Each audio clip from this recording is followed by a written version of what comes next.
At 0300 hours on February 9, 1945, Master Sergeant William Owens crouched beneath the No. 3 engine of B-29 Gravel Gertie on Tinian Island, watching oil drip from a loose fitting that could kill 11 men in 4 hours.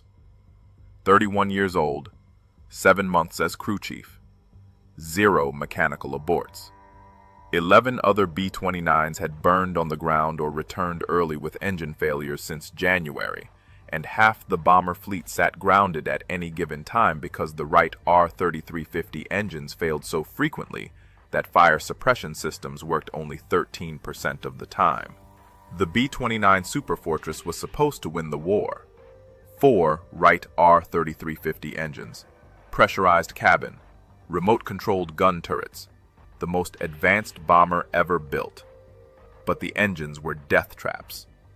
18 cylinders in 2 rows, 2,200 horsepower per engine, and a fatal design flaw. The rear cylinders overheated. Exhaust manifolds developed hot spots. Oil leaked from vibrating fittings. Upper 5 cylinders needed replacement every 25 hours.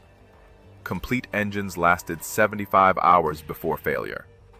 Magnesium components caught fire and couldn't be extinguished. General Curtis LeMay called it the buggiest damn airplane that ever came down the pike. Tinian was hell for mechanics. 100-degree heat, 80% humidity, coral dust in everything. No hangars, no shade. All maintenance happened outdoors on coral hardstands that reflected heat back into their faces. When a bomber returned from Japan, crew chiefs had 12 hours to inspect the entire aircraft, repair battle damage, replace failed components, refuel, rearm, and prepare for the next mission. Most failed. Their bombers aborted missions, or caught fire on takeoff, or burned over Japan. Between December 1944 and February 1945, the 6th Bomb Group lost 14 B-29s to engine fires. Not combat, engine fires. 5 burned on takeoff. 9 caught fire over Japan. 154 men died, not from Japanese fighters, from American engines. The Wright R-3350 killed more airmen than enemy action in the first 3 months of operations from Tinian. Owens was different. Every morning at 0400, 2 hours before anyone else, he performed his own inspection system. Not the standard checklist, his method.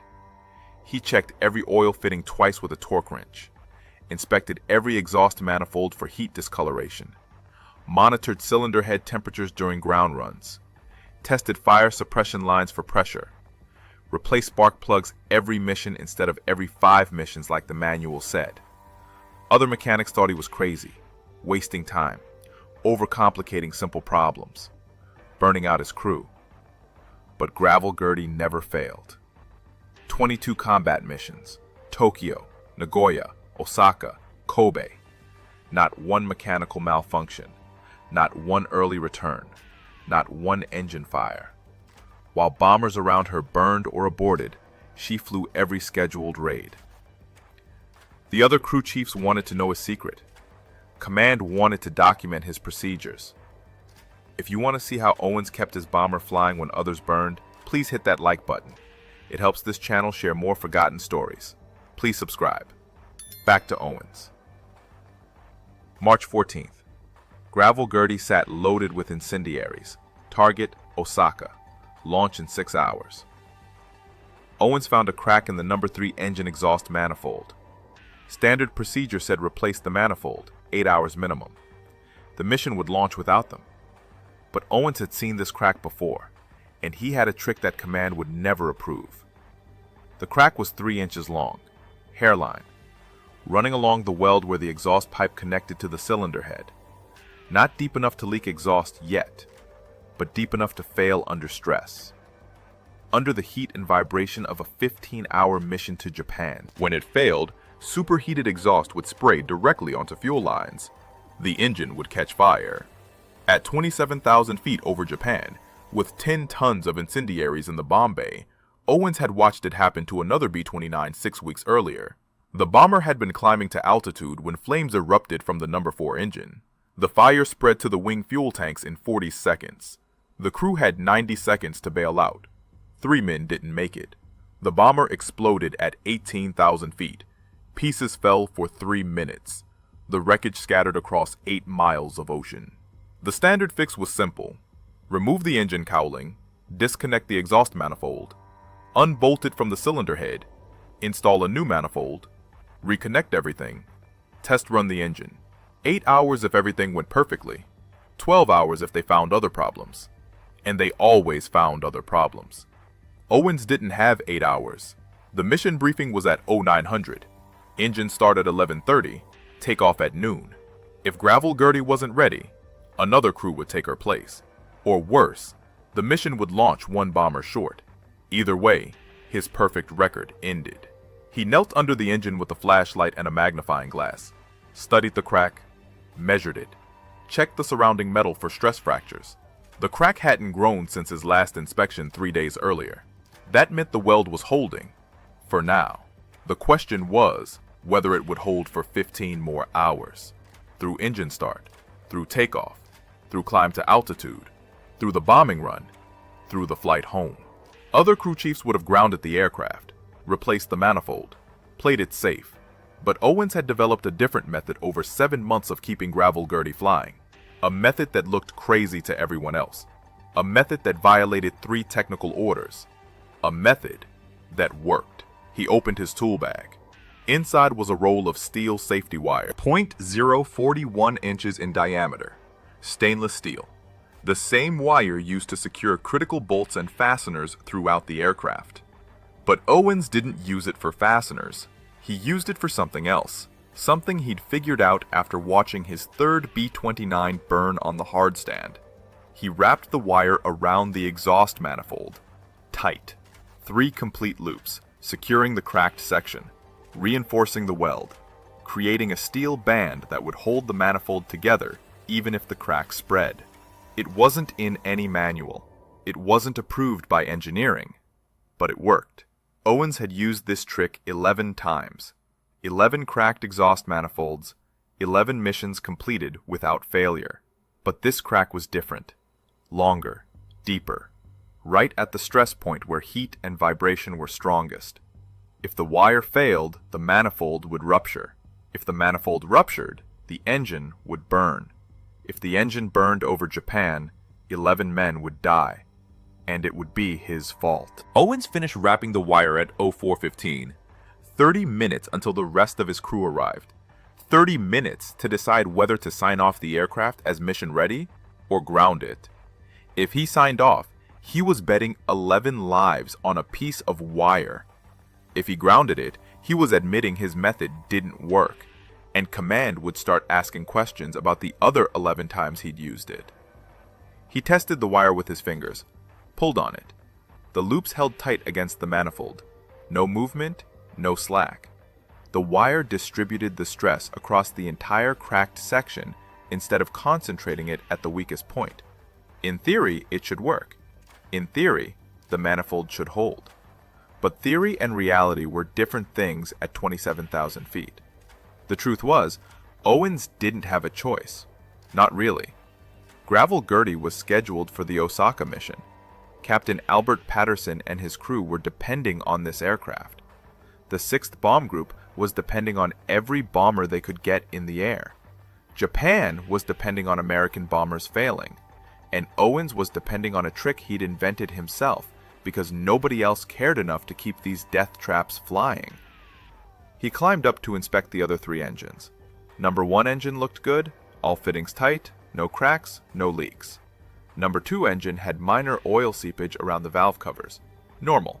Acceptable. Number 4 engine showed heat discoloration on the exhaust stacks. Also normal. The R3350 ran so hot that exhaust pipes turned blue after 50 hours. These were at 60 hours. Due for replacement after this mission. At 04:45, his assistant crew chief arrived. Staff Sergeant Bobby Morrison. 22 years old, 3 months on Tinian. Good mechanic. Followed procedures. Trusted Owens completely. Maybe too completely. Morrison walked around the aircraft with his clipboard, checking fluid levels and tire pressure. He stopped under number 3 engine, saw the wire, looked at Owens. Owens shook his head once. Morrison nodded and marked the inspection sheet as complete. He didn't question it, didn't argue. That was the problem with being the best crew chief in the group. Everyone trusted your judgment, even when your judgment might kill them. By 0600, the hard stand was busy. Fuel trucks, bomb loaders, armorers loading 50 caliber ammunition into the turrets. Owens supervised everything, checked every connection, every hose, every electrical fitting. If something was going to fail on this mission, it wouldn't be because he missed it during pre-flight. At 0930, Captain Patterson arrived for his pre-flight walk-around. 24 years old, 42 combat hours, 6 missions completed. He walked around Gravel Gertie with his flight engineer, inspecting control surfaces and landing gear. He spent 3 minutes under each engine, looking for leaks, checking for damage. He saw the wire on number 3 engine, stopped, stared at it for 10 seconds, then moved on without comment. Patterson trusted his crew chief. That trust was about to be tested at 27,000 feet over Japan. At 11:20, Patterson and his crew climbed aboard. Pilot, co-pilot, flight engineer, navigator, bombardier, radio operator, radar operator, 4 gunners, 11 men, 53,000 pounds of aircraft, 28,000 pounds of fuel, 20,000 pounds of incendiary bombs, 101,000 pounds of weight depending on 4 engines that killed more Americans than Japanese fighters. Owens stood on the hard stand as Patterson started the engines. Number 1 first. The starter motor whined. The propeller turned, coughed, caught. Black smoke erupted from the exhaust. Normal. The engine settled into a rough idle. 1400 RPM. Oil pressure climbing. Cylinder head temperatures rising. Number 2 engine started clean. No smoke. Smooth idle. Number 4 started hard. Backfired twice. More black smoke. But it caught and held. 3 engines running. 1 to go. Number 3 engine. The engine with the cracked manifold. The engine with Owens's wire trick holding it together. Patterson hit the starter. The propeller turned. Once. Twice. 3 times. The engine coughed. Caught. Smoke poured from the exhaust. More than normal. Thicker. Darker.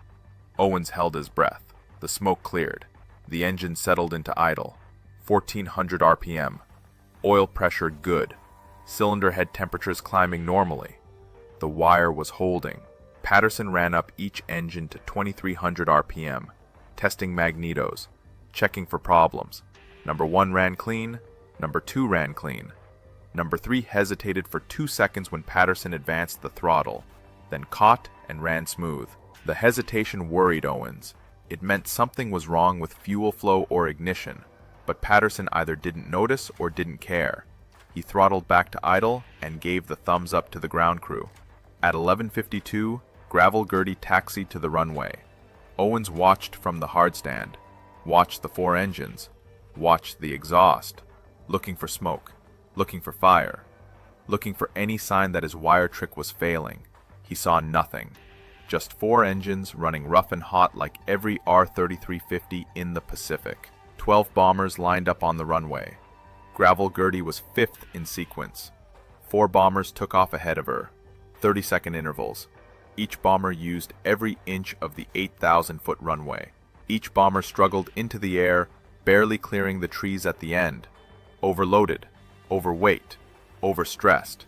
At 12:07, Gravel Gertie started her takeoff roll.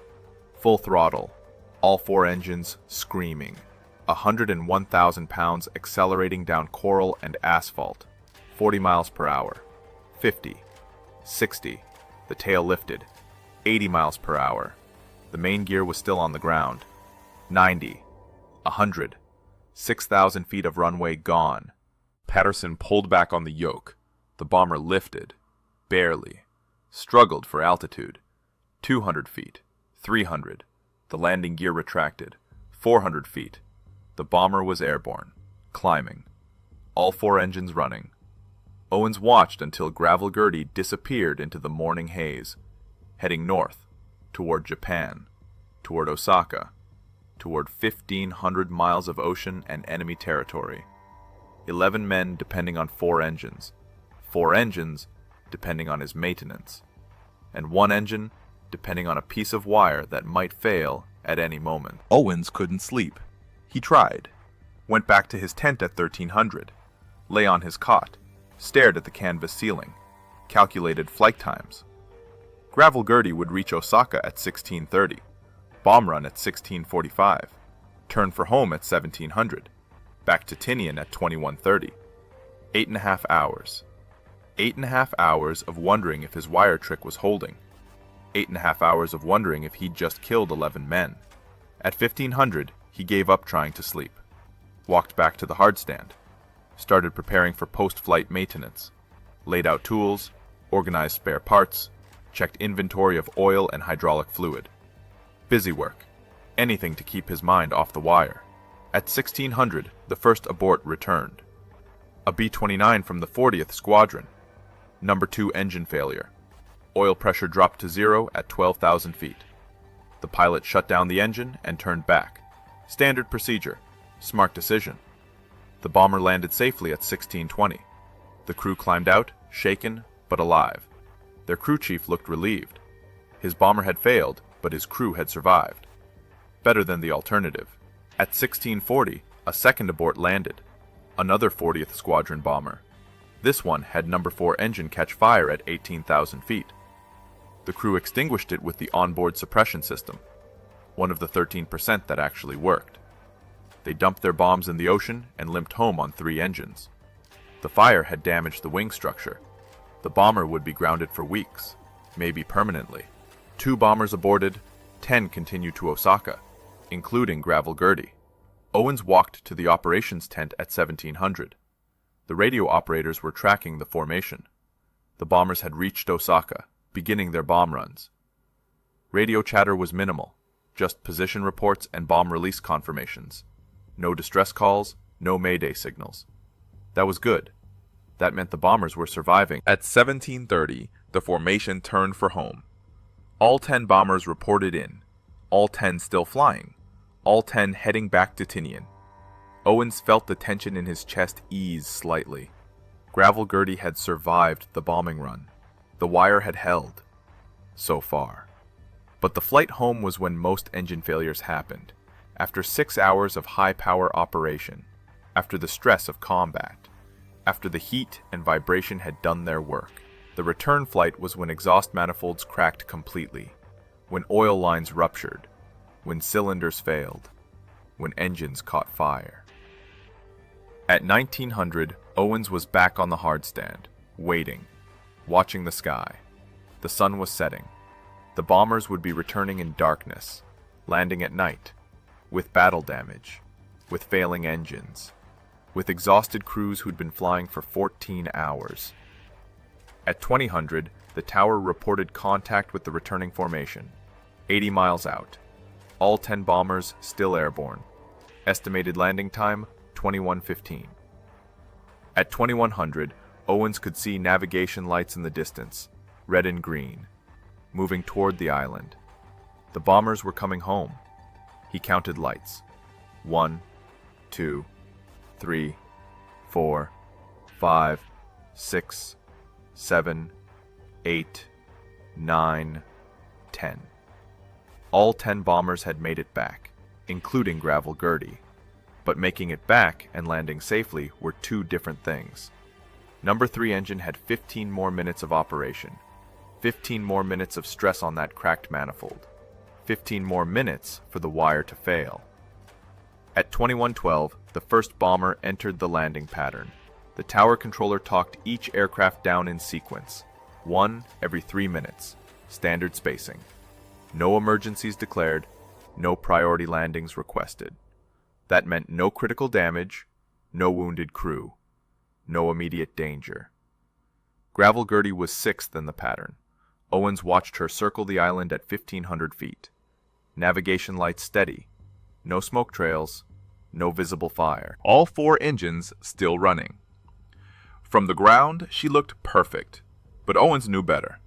He knew what was hiding under the cowling of number 3 engine. He knew that wire was all that stood between success and catastrophe. At 21:27, Gravel Gertie turned onto final approach. Gear down, flaps extended, airspeed decreasing. Patterson was bringing her in smooth and steady. Professional. By the book. The bomber descended through 500 feet.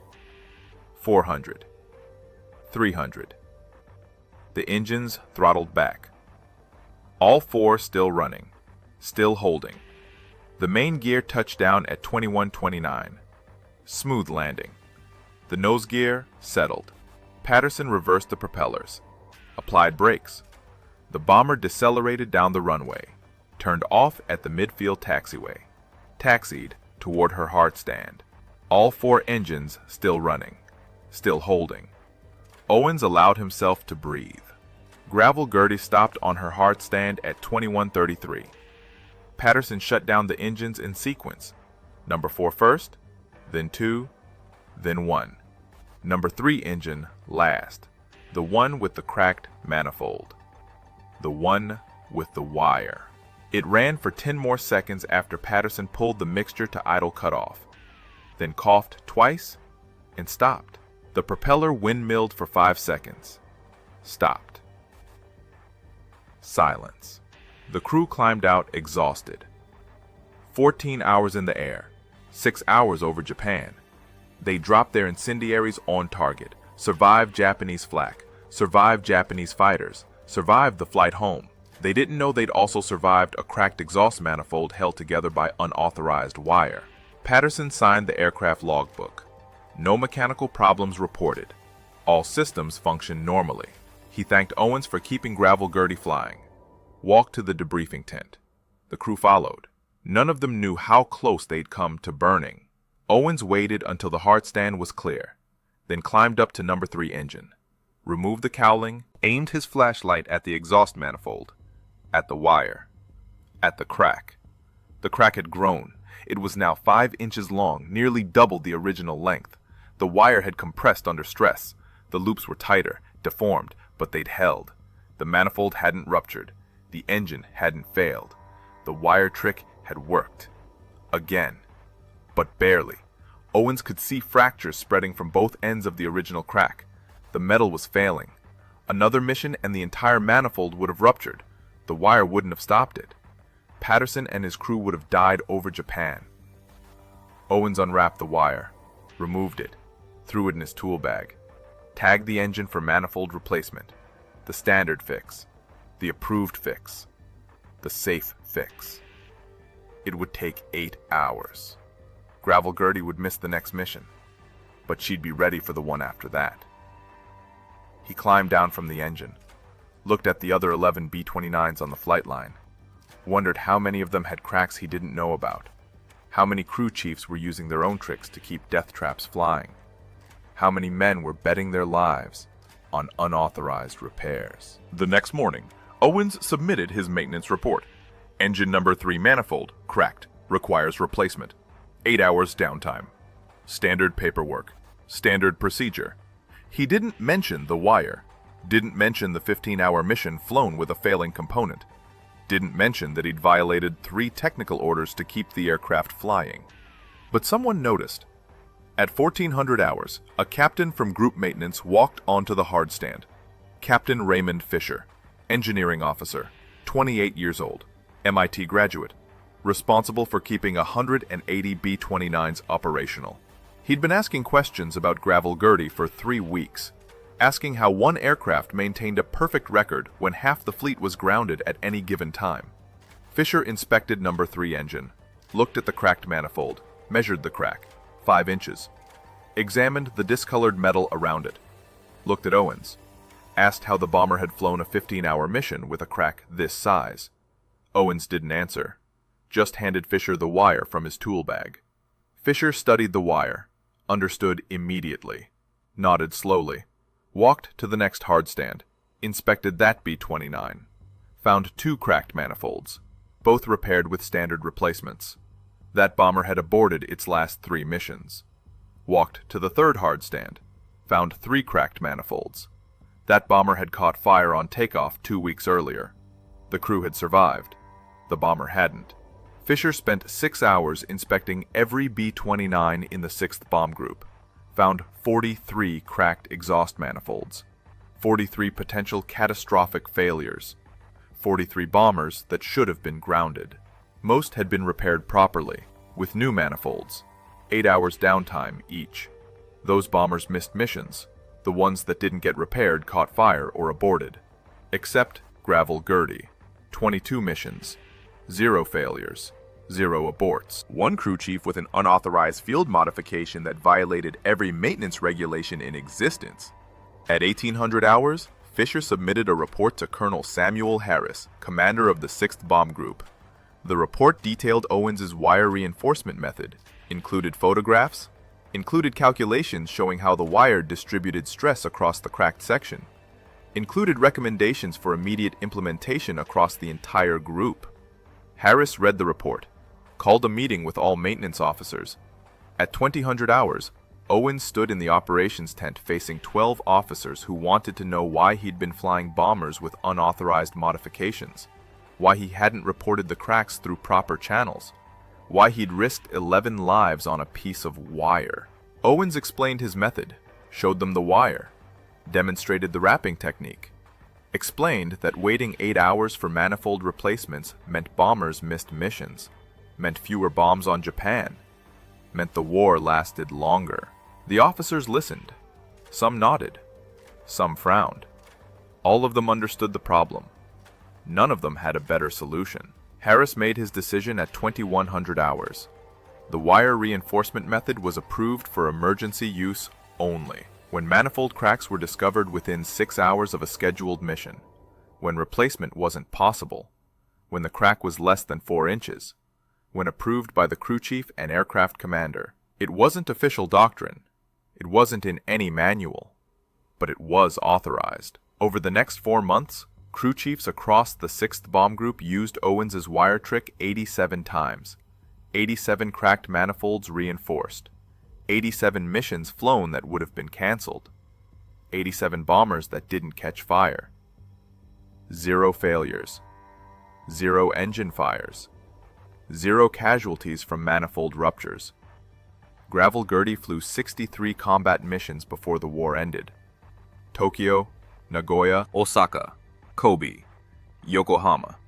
She dropped 420 tons of incendiaries on Japanese cities, survived flak damage 12 times, survived fighter attacks 6 times, never aborted a mission due to mechanical failure, never caught fire, never lost an engine. The only B-29 in the 6th Bomb Group with a perfect operational record. Master Sergeant William Owens maintained her through all 63 missions. Every morning at 0400, 2 hours before anyone else, he performed his inspection ritual, checking fittings, testing pressures, replacing components before they failed, using his wire trick when necessary, keeping 11 men alive through obsessive attention to detail. In June 1945, Owens received a citation for meritorious service. The citation read that he supervised maintenance of a B-29 aircraft under adverse conditions, which frequently involved new problems never before faced in aircraft maintenance. That he directed ground servicing so effectively, his aircraft completed missions without mechanical malfunction necessitating early return. That he displayed indefatigable zeal and devoted exceptionally long hours to keep his plane operational, sometimes leading his crew in repairing battle damage from one raid, while simultaneously readying the bomber for the next mission. The citation didn't mention the wire trick, didn't mention the unauthorized modifications, didn't mention the risks he'd taken. Official records never did, but the men who flew in Gravel Gertie knew. Captain Patterson knew. His crew knew. They knew they'd survive because one crew chief cared more about keeping them alive than following regulations. The war ended on August 15, 1945. Gravel Gertie was scheduled for a mission that day. The mission was canceled 4 hours before takeoff. Japan had surrendered. The B-29s had won. 4 years of development, 3 years of production, 18 months of operations, 3,900 aircraft built, the most expensive weapons program of the entire war after the atomic bomb. And they'd worked, not because of engineering, not because of design, but because of crew chiefs like Owens who refused to let death traps kill their crews. Gravel Gertie was flown back to the United States in October 1945, scrapped in 1946, melted down, turned into refrigerators and automobiles. The B-29 that never failed disappeared into American industry. No museum, no monument, just a serial number in archived maintenance logs. William Owens went home to Pennsylvania, worked as an aircraft mechanic for Eastern Airlines for 30 years, maintained passenger aircraft, never talked about the war, never mentioned his citation for meritorious service, never explained to his family why he inspected every aircraft 3 times before signing it off. His daughter didn't learn about Gravel Gertie until after he died in 1987. The wire trick was never officially adopted, never made it into technical manuals, but crew chiefs kept using it. Korea, Vietnam, every war where mechanics had to keep aircraft flying with inadequate parts and impossible schedules. Passed down crew chief to crew chief.